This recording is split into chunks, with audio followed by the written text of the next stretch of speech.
Hello students, बेटा chemical kinetics unit 4 class 12 में हमने इससे पहले डिस्कस किया था factors affecting rate of any reaction. यानी कौन कौन से फैक्टर्स हैं जिसके द्वारा रेट ऑफ रिएक्शन कंट्रोल होती है या जिन पे रेट ऑफ रिएक्शन डिपेंड करती है। और उसके अंदर हमने सबसे पहले पढ़ा था नेचर। और नेचर में हमने बताया था कि जितनी भी आयनिक रिएक्शंस हैं they are very fast because in case of ionic reactions the 50% reaction completed when the solution is made for reaction. तो और दूसरा था कंसंट्रेशन। तो आज हम अब आगे बढ़ते हैं। अगला जो टॉपिक है वो ये बेटा कि कंसंट्रेशन पे रेट ऑफ रिएक्शन कैसे डिपेंड करती है। तो ये हमने बताया था कि किसी भी केमिकल रिएक्शन में रिएक्टेंट रिएक्शन तब करते हैं जब उनका कोलिजन होता है। कोलिजन होने के चांस जितने ज्यादा होंगे रिएक्शन उतनी फास्ट हो जाएगी। इसका मतलब ये हुआ कि किसी एक पर्टिकुलर यूनिट वॉल्यूम में जो रिएक्टेंट्स के मॉलिक्यूल हैं वो जितने ज्यादा होंगे उनमें कोलिजन के चांस उतने ज्यादा हो जाएंगे। इसका मतलब कंसंट्रेशन ऑफ रिएक्टेंट जितना ज्यादा होगा रिएक्शन उतनी फास्ट हो जाएगी। जैसा कि पहले भी हमने कर्व में आपको बताया बेटा कि अगर हम कंसंट्रेशन और रेट में कर्व प्लॉट करते हैं तो कंसंट्रेशन ऑफ रिएक्टेंट तो टाइम के साथ डिक्रीज होता जाता है और कंसंट्रेशन ऑफ प्रोडक्ट टाइम के साथ इंक्रीज होता है। ठीक है, इस एक्सिस पे हमने रेट और इस पे हमने ले लिया कंसंट्रेशन। ठीक है, और जो ये पॉइंट आता है इस पॉइंट के बाद अब डिपेंड ये करता है कि अगर कोई रिवर्सिबल रिएक्शन है तो इसके बाद फिर यहां से अगर रिवर्सिबल रिएक्शन होगी तो इस तरीके से कर्व बनेगा। लेकिन इरिवर्सिबल रिएक्शन के केस में ये पॉइंट क्रॉस हो जाएगा। इस पॉइंट पे एक्चुअली क्या होता है कि कंसंट्रेशन ऑफ रिएक्टेंट और कंसंट्रेशन ऑफ प्रोडक्ट दोनों बराबर होते हैं। ठीक है, तो इसको आगे आप पढ़ेंगे कि ये कुछ हाफ लाइफ टाइम से रिलेटेड होता है, तो उसको हम नेक्स्ट वीडियो में डिस्कस करेंगे। यहां पे हम डिस्कस करेंगे बेटा कि कंसंट्रेशन पे रेट ऑफ रिएक्शन कैसे डिपेंड करती है, किस तरीके से कंसंट्रेशन प्रभावित करता है। How does the rate of reaction depend on concentration. So quantitatively the first experimental studies was done by Guldberg and Waage which you have studied in your 11th class unit 7 that the concentration of reactant is directly proportional to the rate of reaction each raised to power coefficient।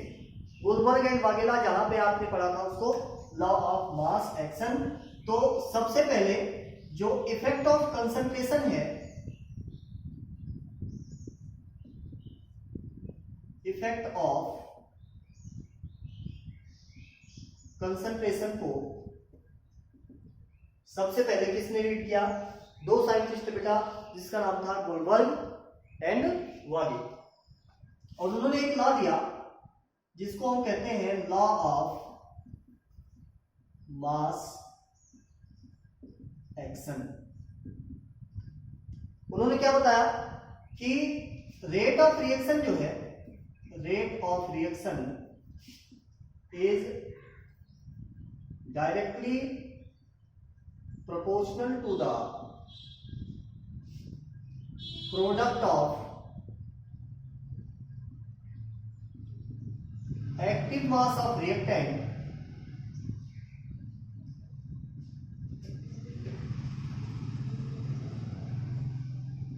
is raised to power equal to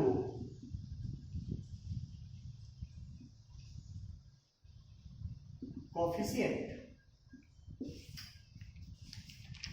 ठीक है, for example जैसे मान लीजिए कोई एक hypothetical reaction हम choose करते हैं, A plus B gives some product, ठीक है। A plus B gives some product. यहां पे A से पहले हमने देखी स्मॉल a और B से पहले small b। This small letter are coefficient. तो गुलबर्ग एंड वागे ने क्या बताया कि जो रेट है, rate of reaction is directly proportional to concentration of A raised to power its coefficient, concentration of A raised to power its coefficient and concentration of B raised to power its coefficient। इसको हम कहते हैं Goldberg and Vaghela या law of mass action. अब यहां पे जब हम इक्वलिटी को इसको देखेंगे, बराबर में चेंज करेंगे प्रोपोर्शनलिटी को, तो for changing the proportionality into equality we have to multiply it with constant value. यहां पे कांस्टेंट के साथ इसको मल्टीप्लाई करेंगे बेटा। Rate is equal to, let this constant is called K. A raise to power A, B raise to power B। Here तो K is called as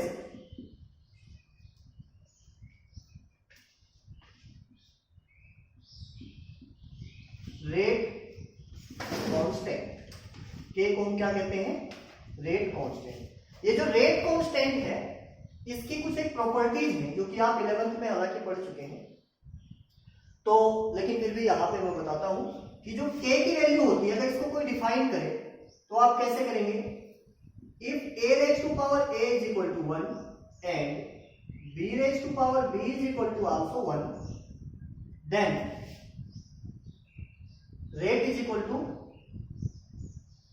K. It means actually the rate constant for any reaction at given temperature is the rate of reaction when all the reactants and product, all the reactants are taken as 1 mole per liter.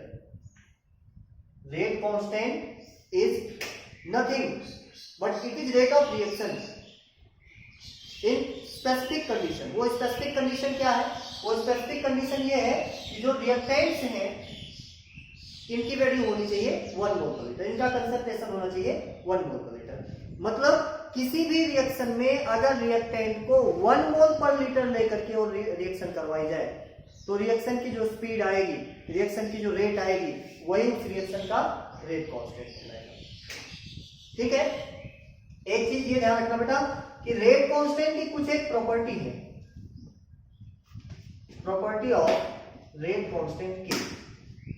First property क्या है कि जो rate constant है ये initial concentration पे depend नहीं करता, do not depend on initial concentration. अब आप ये सोचते हैं कि भाई इनिशियल कंसंट्रेशन पे डिपेंड क्यों नहीं करता, तो मैंने पहले आपको बता दिया कि अगर किसी भी रिएक्शन के लिए रेट कांस्टेंट निकालना है तो कंसंट्रेशन मस्ट बी यूनिटी। मतलब कंसंट्रेशन का अगर कंसंट्रेशन आप चेंज करेंगे तब तो आप रेट कांस्टेंट निकाल ही नहीं सकते। तो इसलिए रेट कांस्टेंट जब भी निकालना है कंसंट्रेशन कितना लेना पड़ेगा? 1 मोल पर लीटर। ये तो पहले ही फिक्स हो गया, इसका मतलब रेट कांस्टेंट का कंसंट्रेशन पे कोई डिपेंडेंस नहीं होगा। दूसरी चीज, जो रेट कांस्टेंट है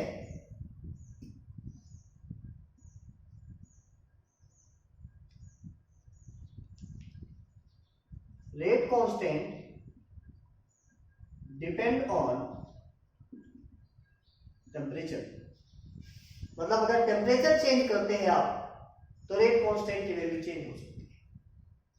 कैटलिस्ट चेंज कर सकता है, टेम्परेचर चेंज कर सकता है, लेकिन अगर आप कंसंट्रेशन चेंज करेंगे तो किसी रिएक्शन की रेट कांस्टेंट की वैल्यू चेंज नहीं होगी। ठीक है, अच्छा इसके बाद अगर रिएक्शन रिवर्सिबल है तो उसके लिए फिर 11th में कई वैल्यू बताई गई थी कि भाई जो K है इज इक्वल टू क्या हो जाता है K1 इंटू K2, या जो K फॉरवर्ड है rate constant for forward reaction is equal to reciprocal of rate constant of backward reaction. ठीक है ना, या फिर अगर रिएक्शन को n से मल्टीप्लाई कर दिया जाए तो जो नई रिएक्शन का रेट कांस्टेंट आएगा K फॉर न्यू रिएक्शन